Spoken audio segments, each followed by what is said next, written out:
there were a few things when we were at the agency that I saw, which was the ability to be able to manage comments effectively and at scale, DM automation, driving links into the DMs, tracking fan-generated content or user-generated content, as it used to be called. And, or I guess it still is called, it just depends who makes it. But like, and, and post-level giveaways. And so there was all these things that we were doing. Step into the world of success with Your Brand Amplified, the ultimate podcast designed to unravel the intricacies of thriving businesses. I'm your host, Annika Jackson, and I'm on a mission to uncover the stories, strategies, and secrets that have propelled entrepreneurs and business leaders to success. So I have Jeff Dwoskin on the show today. Jeff, I'm so excited to have you on Your Brand Amplified. You're a tech entrepreneur, a professional stand-up comedian. You have hashtag Roundup, Stampede Social, which is an Instagram traffic solution for creators. You have a podcast. Wow, what don't you do? I know. How did I have time to be on this podcast with you? I know, right? I'm so busy. Thanks for having me. I'm excited. We finally made it happen. I know. Me too. I've been looking forward to it. So talk to us a little bit about the move into all of these spaces and places from, going from marketing and biz dev, working at Little Caesars for consumer engagement, to moving fully into being a creator yourself with your podcast and then having a creative agency. Yeah, that's a lot. One thing kind of always built off the other things. I always see most of the things I do as an extension of each other. And I have this habit, good or bad, that if I see something and I enjoy it and I want to do it, I kind of just do it. And I was really interested in stand-up comedy. So I did stand-up comedy. Did it for like 20 years. I don't do it as much as I used to just because it slowed down a little bit after COVID and I never really jumped back in. 5 years ago, I was like, my friend was on a podcast. I'm like, or doing a podcast and I was a guest. I'm like, I want to do a podcast. I want, was really into Insta and Twitter at one point, so we started this thing called hashtag Roundup.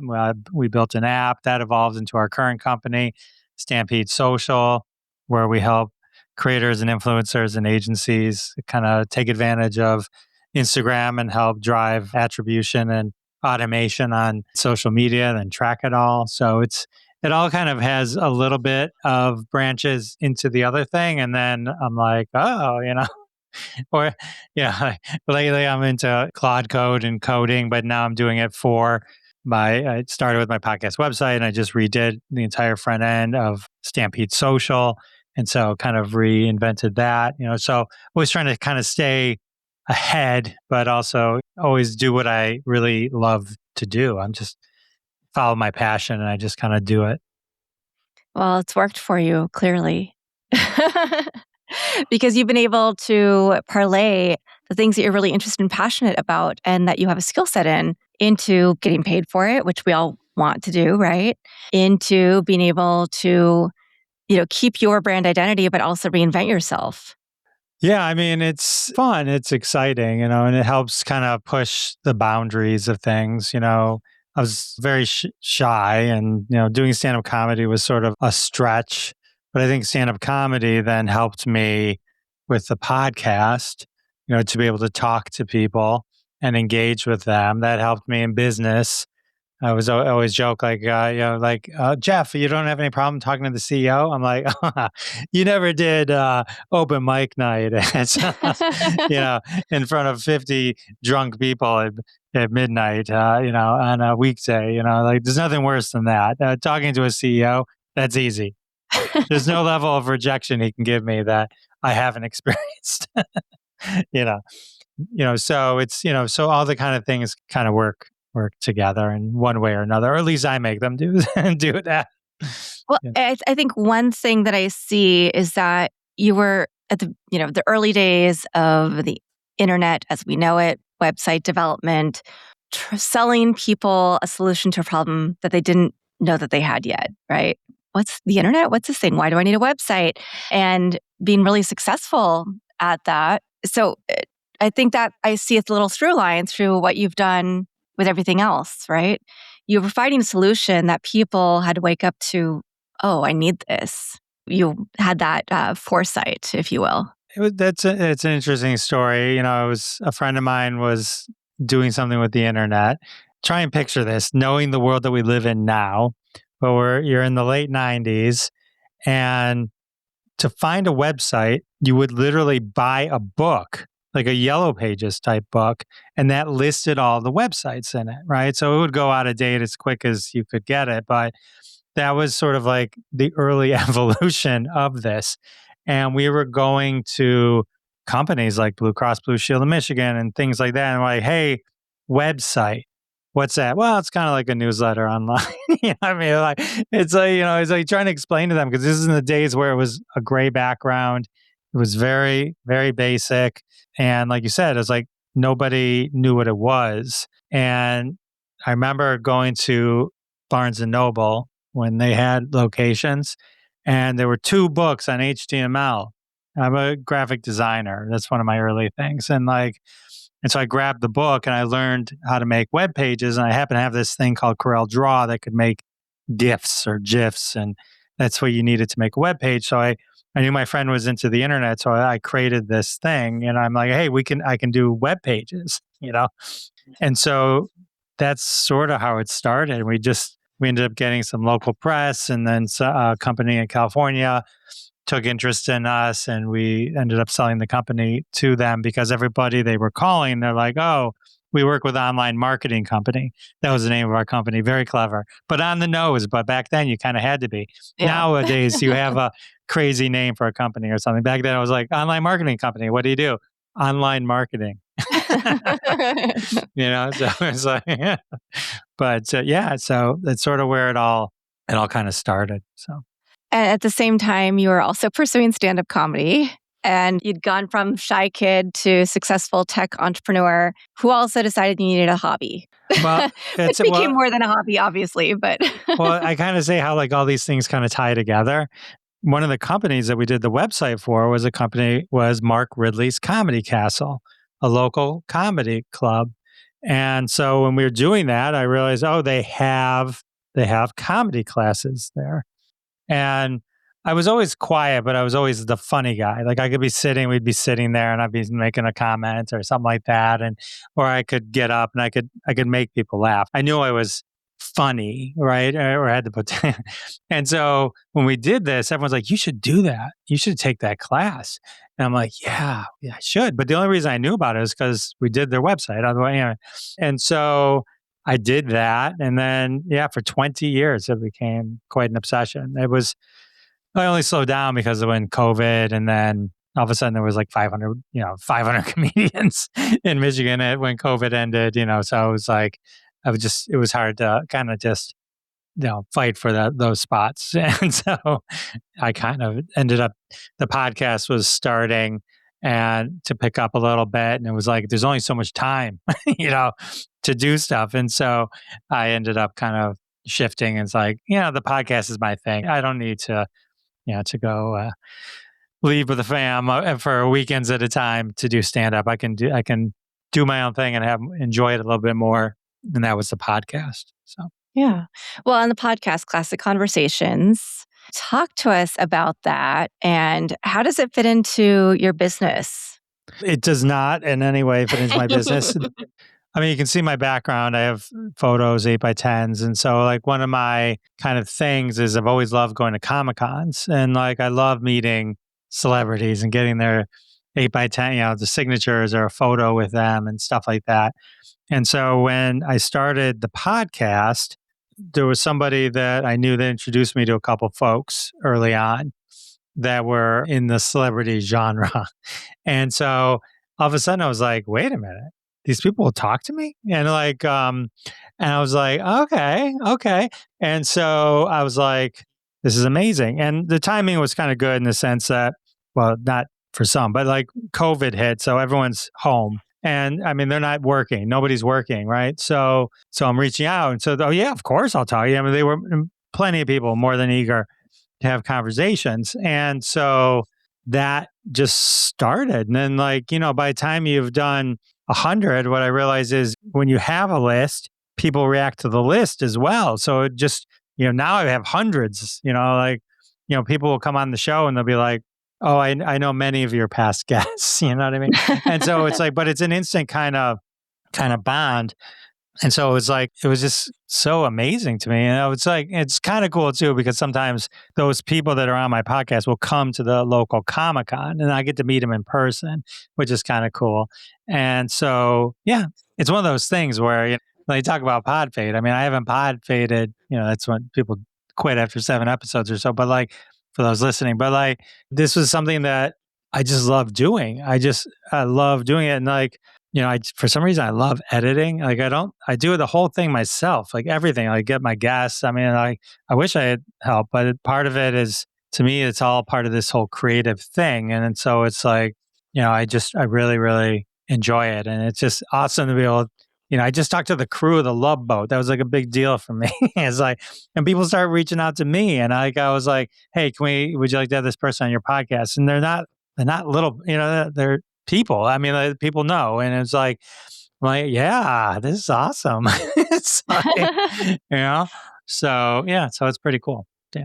Well, so it fulfills a creative pursuit for you. And even if it's not directly attached to Stampede Social, you still get to meet a lot of people. You get to get your brand out there. People can listen and hear you have these fun conversations. So they still get to know who they're going to go into business with if they then say, hey, I need to work with Stampede Social.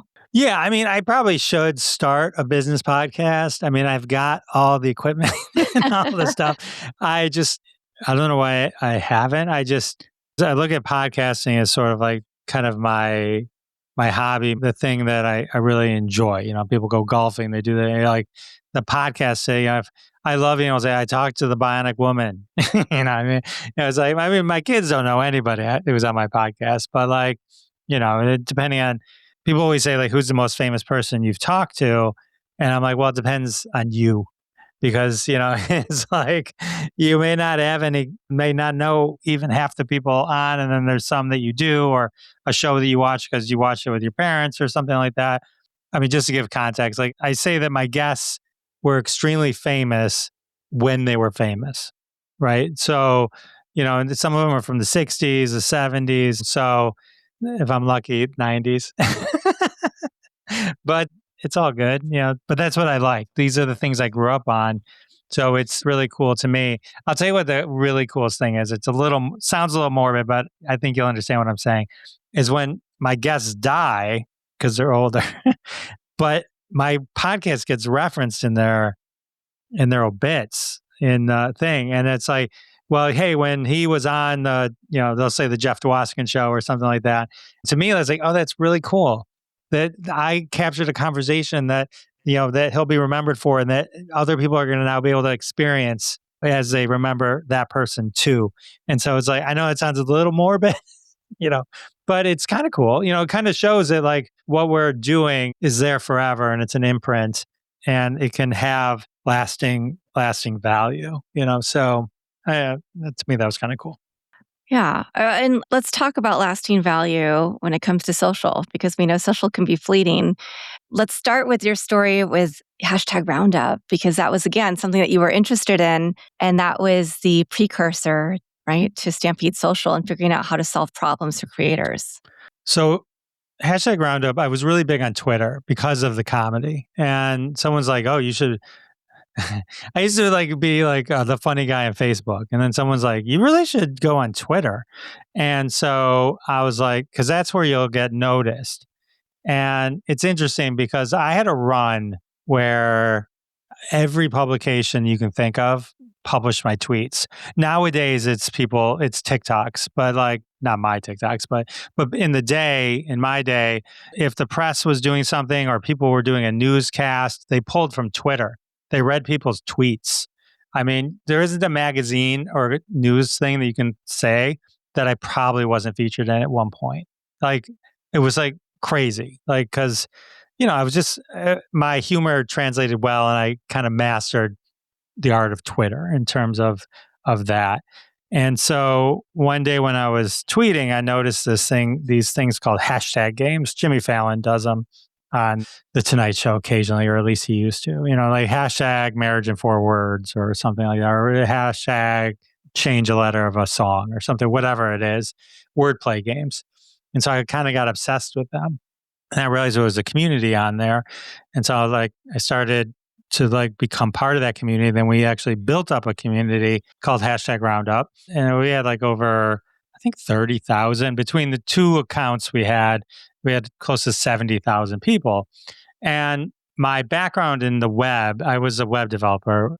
That was one of my early things. But the problem was when apps started being a thing, the onset of apps in the App Store, it would be well, Jeff, I'm looking for jobs. And well, have you built an app?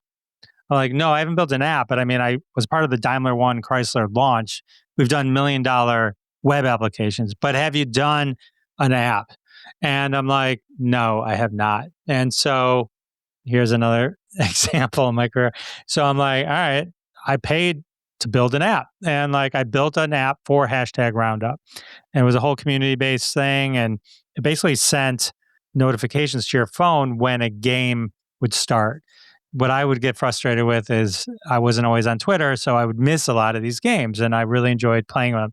It was a good creative outlet. And so we basically built a Pavlovian system into this game. We built a whole thing where we created this whole structure. We got hosts, and every 90 minutes or so, there was a new game that would come, and you'd get a beep on your phone and you'd play. And we built an Android app and an iOS app.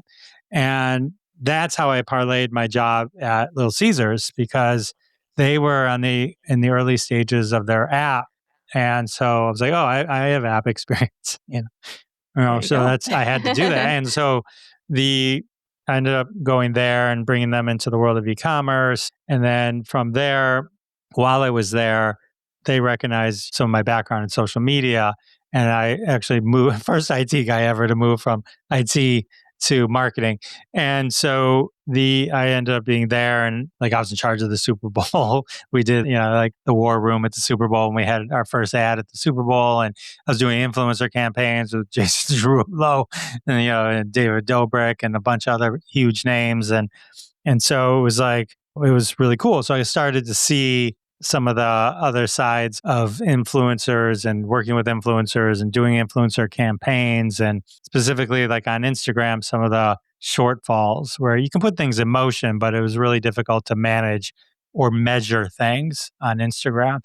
So some of the technology that we had built for hashtag Roundup, and I can't even go into it all, but right, I could, but you don't want to hear it. But we built a lot of technology to run that community and the app, and just crazy amounts. And so I was so we ended up adapting it to Instagram and then Facebook, and then kind of expanding it to help kind of drive sales or downloads or, any type of monetization ROI on Instagram through automation, and then building data layers under that, and being able to kind of do all the things that I saw that with the agency that I was working with, that you could once it was loose, there was really no good ways, and beyond vanity metric measurement, which really wasn't helpful. So it was we tried to kind of solve for a lot of that. So you see how one thing kind of led into the other.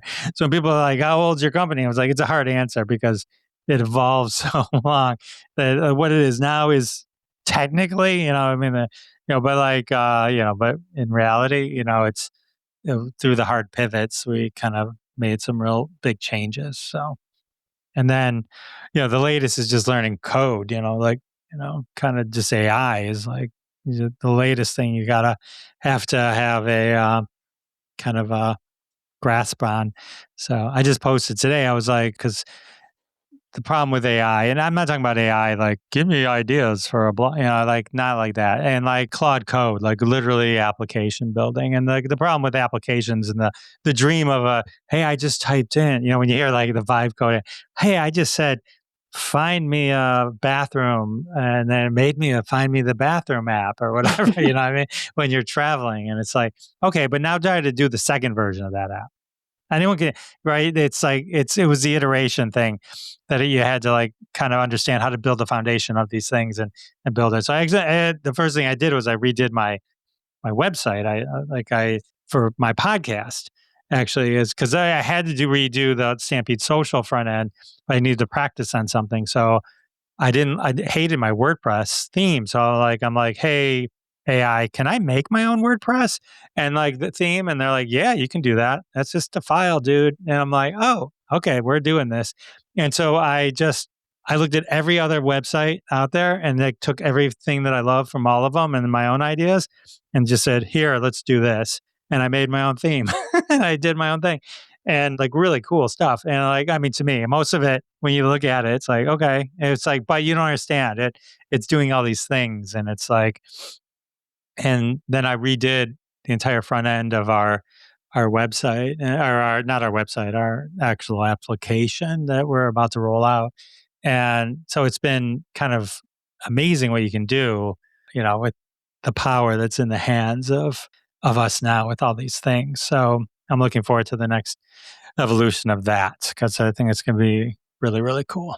Yeah, and you're making a great case for you have the practical experience, knowledge, the history of digital, but then you're able to see what AI can do to improve. And we know, I mean, AI touches so much content on whether it's just the regular old internet or social media these days. So I'd love for you to talk a little bit about how you use Stampede Social to make a difference for creators. What were the things that you saw that were missing or that were out there but that weren't quite as good as they could be and weren't serving that audience? Yeah, absolutely. So there were a few things when we were at the agency that I saw, which was the ability to be able to manage comments effectively and at scale, DM automation, driving links into the DMs, tracking fan generated content or user generated content, as it used to be called. And, or I guess it still is called, it just depends who makes it. But like, and, and post level giveaways. And so there was all these things that we were doing. I know DM automation is a little more prevalent now, but I've been kind of preaching it for a couple of years. And so, but it was kind of putting that all together, but then also kind of layering in one of my previous companies with a company called 4C. So, it was all data driven. And so creating more data and understanding and visualization of what's happening beyond just the feature of we sent a link or we drew a sweepstakes. And so, but the idea was to make it as simple and easy as possible for either the agencies or the brands to do this. But it's more also not even just driving the end results, which I think the industry is kind of catching up to what our early philosophy was, which was it's not about the vanity metrics and just the fact that DMs are being sent. It's about what is the actual end results and can you track that? And we've always had attribution built in, but suddenly everyone's like, attribution, you know what I mean? So they always talked about it, but it was like, but the fact that we can actually do it and drive attribution down to the post level. So you can actually, if you have 100 influencers doing a campaign with you and you can actually see, all right, well, it was actually only these 20 posts and these 20 influencers that actually move the needle for you, that can help you move forward and help you allocate future spend on campaigns, but also understand what your real return was on the campaign that you just did. The idea is that to make it real easy with being able to manage people across an entire, all the people that you're doing. The problem with having 100 creators or 10 creators is it's 10 creators that have 10 sets of data in 10 different places that you have to beg for. So we built our system so that we wanted to solve for the fact that agencies have that difficulty and spend way too many hours running around trying to ascertain data. Well, if you standardize on the same system, get the same tools in place, all the data can aggregate now down into a main dashboard and you still have that. So that you remove self-reporting from the thing, which helps the creator as well. Visibility is, something I think everyone is coming around and understanding is necessary to be able to see. So the fact that you can see someone's post stats is a positive. And so, and then be able to actually kind of cross compare across different platforms. So the exciting thing for me for AI is that we were able to rebuild the front end, and we were able to, in this new iteration that we're building, which is really exciting, is everything that all the potential that has always been there with what you can get and the data you can download, but you had to do stuff. I had to download it and I had to do stuff, do something. Now it's all there. We were able to create the front end, and we were able to visualize all the data for you, create these robust reports. It's all based on the same stuff, but it's just make all the features much easier to find and use, and so it's always about iterating and making things better. So, but what I realized is I didn't realize like how much data that we had and that we were collecting, and how much potential to understand stuff was. One of the things that you people comment on things, and we collect all the comments that come in, and so we can really help somebody understand, oh, Anika's commented 50 times and asked for 10 DMs. And you can click when you show up in the comments, as you comment on a new post, there's a little badge there that lets you know you're a super fan. I can click on it and I can see everything before I respond to you. I can see any other time you've ever commented on something before. And so it's just putting that kind of in the power in the hands of like the creators and the influencers, gets them to know who their fans are much better, and who's the more valuable people that are more likely to turn into a sale. And then from a brand and agency point of view, it just becomes also extremely valuable to know, especially if you're working across brands. 30% of the same people are engaging with me in this brand and this brand, and so the idea is making life easier for everyone. That's why I think the beautiful part of it is it helps the end user and it helps the creator themselves. So Who's a typical client for Stampede Social? generally, it's someone who's probably making a career or at the beginning of a career on social media, if you're a creator, who has some good engagement already, right? So Stampede Social doesn't make your engagement. It's like throwing kerosene on the fire, and it amplifies what you have to help get people that final mile, that last mile into the DMs, a link in their hands. The idea is don't send, we're avoiding sending them to link in bio where they have to hunt and leave and refind where the information that they had already found somewhere else. So if those folks have something where they're doing it, from a podcast point of view, if you're a podcaster, I always say there's like two potential superpowers you can have, because one, you could have social, but you might have a strong podcast, right? Where people do engage with you from the podcast. And so the same technology can be used. You set up on Instagram, you set up in your Stampede, you set up a campaign, BetterHelp or something, right? And from your podcast, you can drive people, instead of giving them a URL that they're not going to remember, right? That's very specific to you. You just say, hey, go to my DM on Facebook or Instagram and just DM me BetterHelp. And then that sends them your specific URL. And then who was listening and who converted. So now as a podcaster, who's engaging with you, because now they're in your DMs. And that thing that was invisible before, which is how many people are really clicking on or going to my links of all these host-read ads I'm doing, you now have full visibility of it. And you could do that on social too, but if you have a little social, but you have 10,000 downloads and you can drive action from that, then you just drive them to your social, which is an extra benefit anyway. Likely they already know your social, and if they don't, you're probably ending your podcast with, go to follow me on social media. You know what I mean? So it's kind of a win-win there.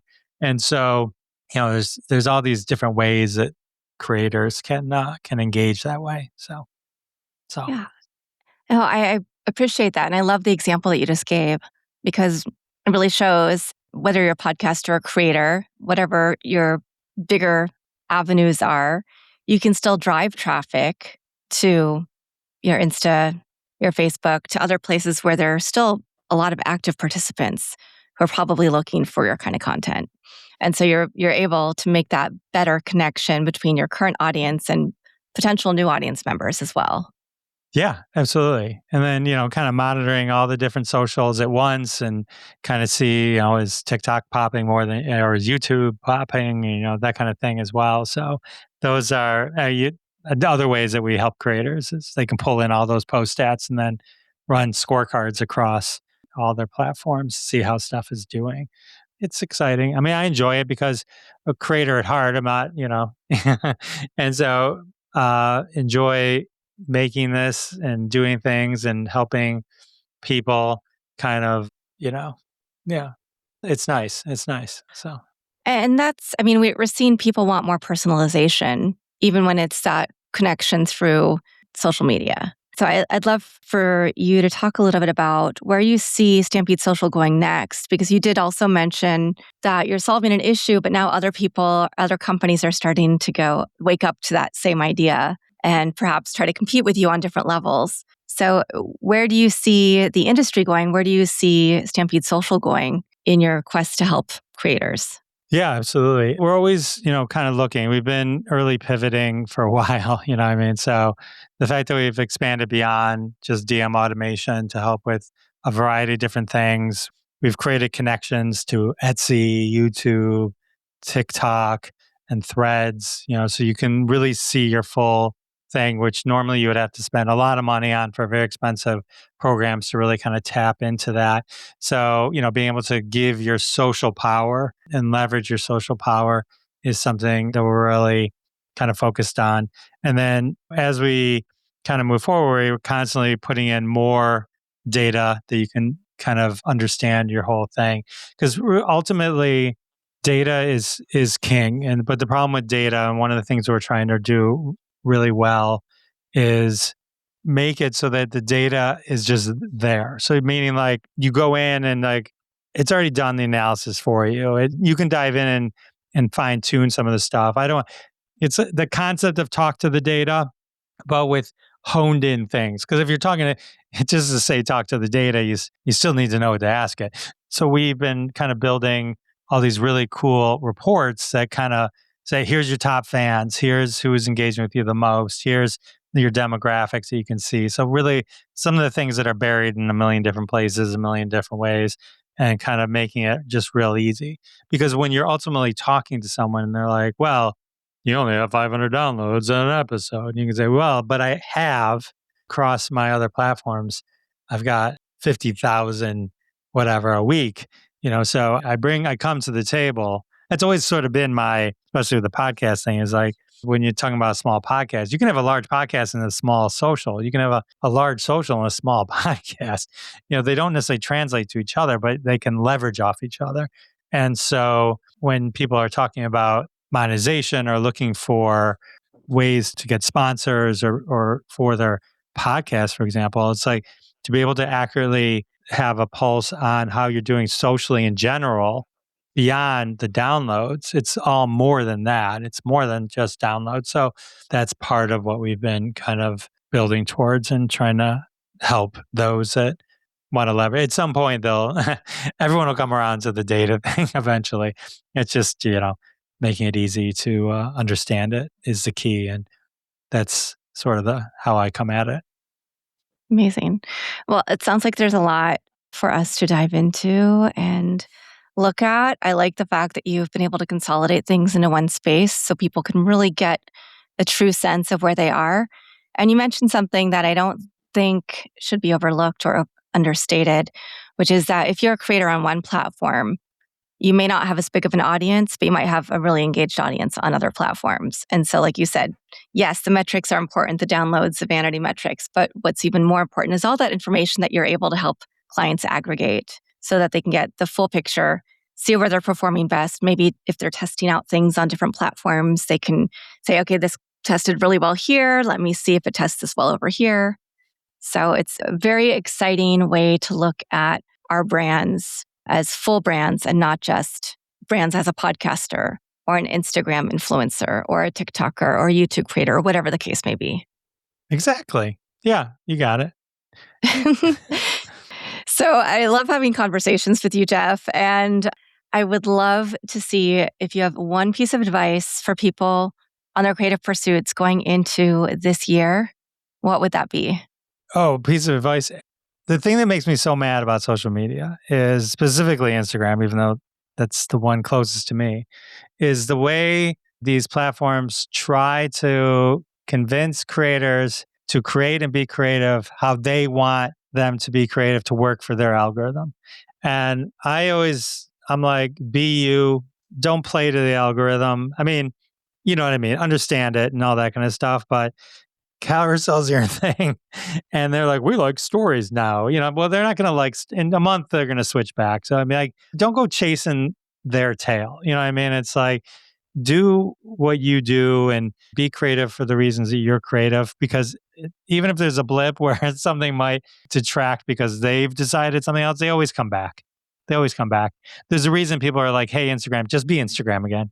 You know what I mean? Stop trying to be TikTok. Stop trying to be, you know what I mean? It's like, it's okay when they borrow. We all borrow from things, but like, it's like you gotta, from a creator point of view, it's like, I think just be true to what you want to do and make what you enjoy making. So ultimately that's the path to success, I think. Nice. Yeah. Just be you. You be you, authentic. boo. You be you, boo. Jeff, obviously we'll have the website in the show notes. You gave us a great piece of advice. Do you have a favorite quote, mantra, verse, poem, family motto? Yeah, my favorite thing is, don't laugh at me when I say it. I don't think he first said it, but I heard him say it. It was Rob Lowe, okay? And he was talking about his coming through maybe some addiction that he had. But it was a quote through that process that I thought was so great, which is, let me see if I can get this right. Don't judge your insides by other people's outsides. And, so just one of those things that I think is important when you're looking at social media. It's like, oh, look how happy they are. Look how happy they are. You don't know what's going on with these people. You know what I mean? Then you're like, why aren't I that happy? You know what I mean? So it's like, you can't judge who you are based on what other people are projecting as who they are, because it's very likely that's not who they are. So, yeah. Yeah, fantastic. Well, Rob Lowe or whomever was the originator of that quote is definitely one for us to internalize and to think about. We can only be the best at being ourselves. So awesome. Yeah. So, Jeff, always fun to see you. Always fun to have conversations. Thank you for providing the service and a little bit about your story and your journey to everyone who's listening. Thank you, everyone who's listening. And thank you, Anika. Yeah, of course. Awesome. My pleasure. And we'll also link to all the things, Stampede Social, Jeff's podcast, so you can get more great information and learn other things that you can do to be more successful on social media in today's age, where we might not get shown to all the people. We might have to figure out what we want to post that is authentic to ourselves, our brands, but we'll still get some views and maybe not the vanity metrics, but get the right people talking to us. So thanks to everybody for listening, watching this episode. Thank you again to Jeff, and I'll be back again with another amazing guest to share their story and their journey very soon.